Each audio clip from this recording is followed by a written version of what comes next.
السلام علیکم جی عثمان بھائی. جی وعلیکم السلام سر. کیسے؟ اچھا بھائی عثمان، آپ جلدی سے بجائے اس کے کہ وقت ضائع کریں، آپ یہ یعنی بتائیے کہ کیا اہم باتیں بالکل جیسے یعنی بلٹن کے طور پر جو امپورٹنٹ باتیں جو یہ آج انہوں نے آپ لوگوں سے بات کرتے ہوئے کہی ہے. جی بہت شکریہ.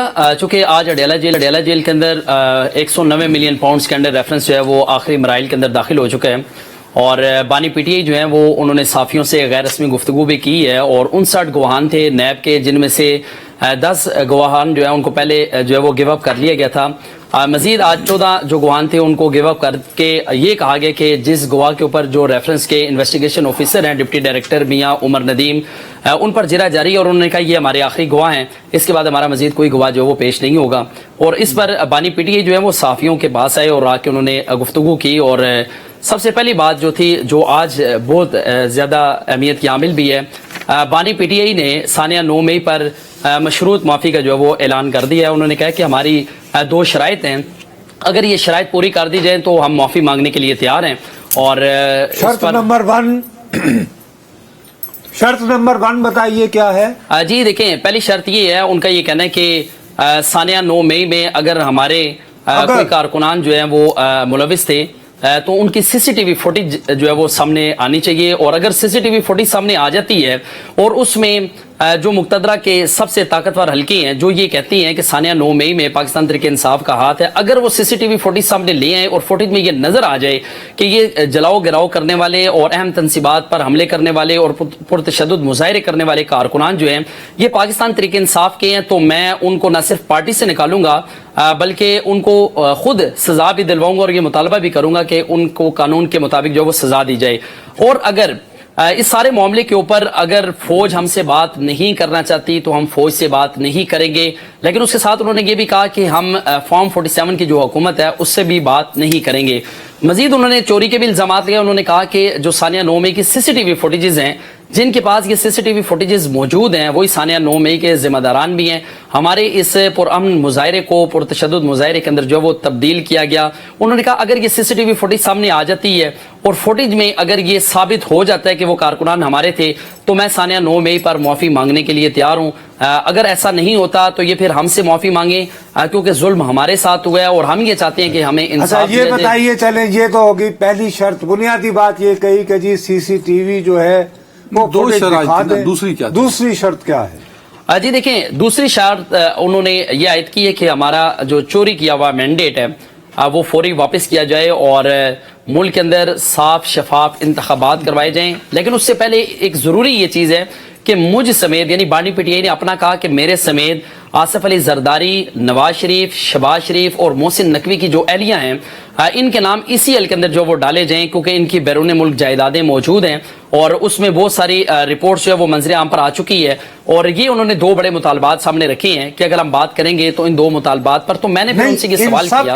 آپ نے کیا سوال کیا؟ میں نے ان سے یہ سوال کیا کہ اگر یہ ثابت ہو جاتا ہے کہ ثانیہ 9 مئی جو ہے اس میں آپ کے کارکنان جو ہے وہ ملوث تھے، متعدد جو سی سی ٹی وی فوٹیجز اب تک کی منظر عام پر آئی ہیں اس کے مطابق بھی، اور جو D G I S P R کی جانب سے پریس کانفرنس کی گئی تھی اس میں بھی یہ کہا گیا تھا کہ ثانیہ 9 مئی کے جو لوگ ہیں ان کو کسی صورت جو ہے وہ معافی نہیں دی جائے گی. اب آپ یہ مطالبہ کر رہے ہیں کہ سی سی ٹی وی فوٹیج سامنے لائی جائے اور یہ ثابت کیا جائے کہ وہ کارکنان جو ہے وہ آپ کے نہیں ہیں. اگر یہ کل ثابت ہو جاتا ہے کہ وہ کارکنان آپ کے ہیں تو آپ کے پاس تو اخلاقی طور پر بھی معافی کا جو ایک جواز ہے وہ ختم ہو جائے گا، پھر آپ کیوں معافی مانگیں گے؟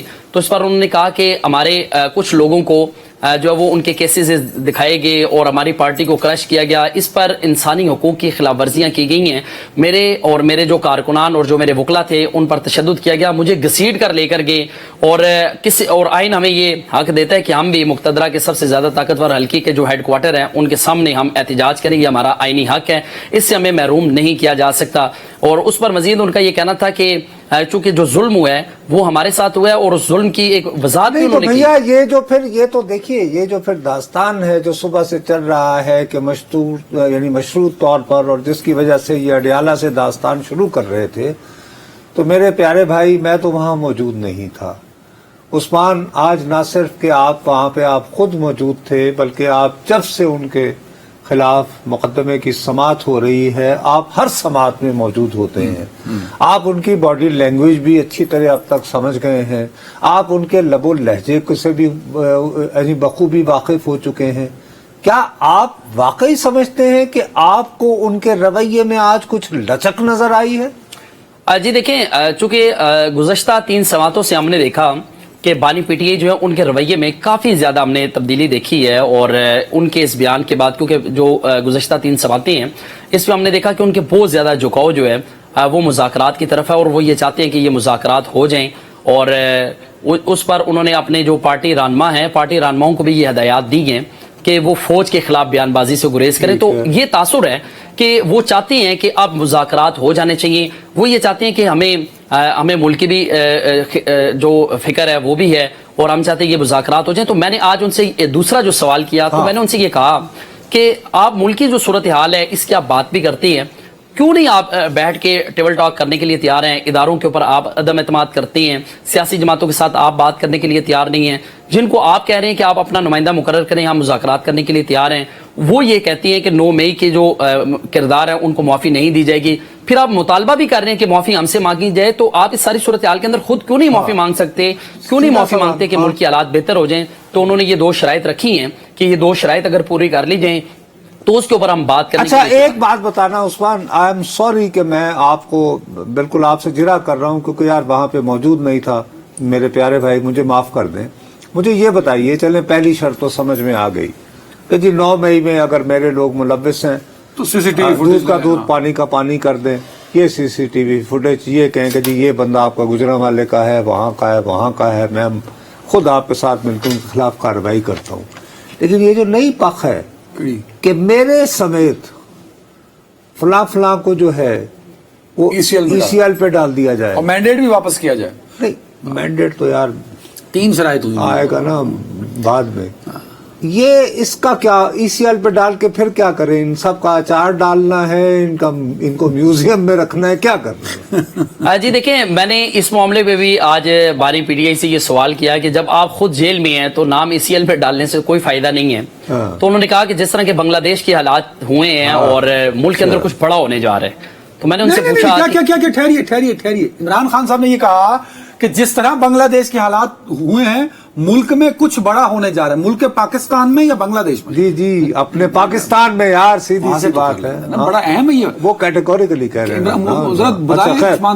جی بالکل، انہوں نے پاکستان کی بات کی ہے اور انہوں نے موازنہ کی ہے بنگلہ دیش کے حالات اور پاکستان کے حالات کے. انہوں نے کہا کہ بنگلہ دیش کے جو حالات ہو چکے ہیں اور ان حالات میں بھی انہوں نے کہا کہ حسینہ واجد جو ہے انہوں نے اپنے بڑے من پسند آرمی چیف کو منتخب کیا. تو میں نے ان سے سوال کیا کہ جس آرمی چیف کا آپ تذکرہ کر رہے ہیں وہاں پر تو جو سویلینز ہیں ان کے اوپر گولیاں چلائی گئی، ہمارے سانیہ 9 مئی میں تو اس طرح نہیں ہوا. انہوں نے کہا نہیں، ہمارے بھی 3 لوگ جو ہے وہ معذور ہوئے ہیں، ایک کی ٹانگ کاٹ دی گئی ہے، 16 شہید ہوئے ہیں اور 100 کے قریب زخمی ہوئے ہیں.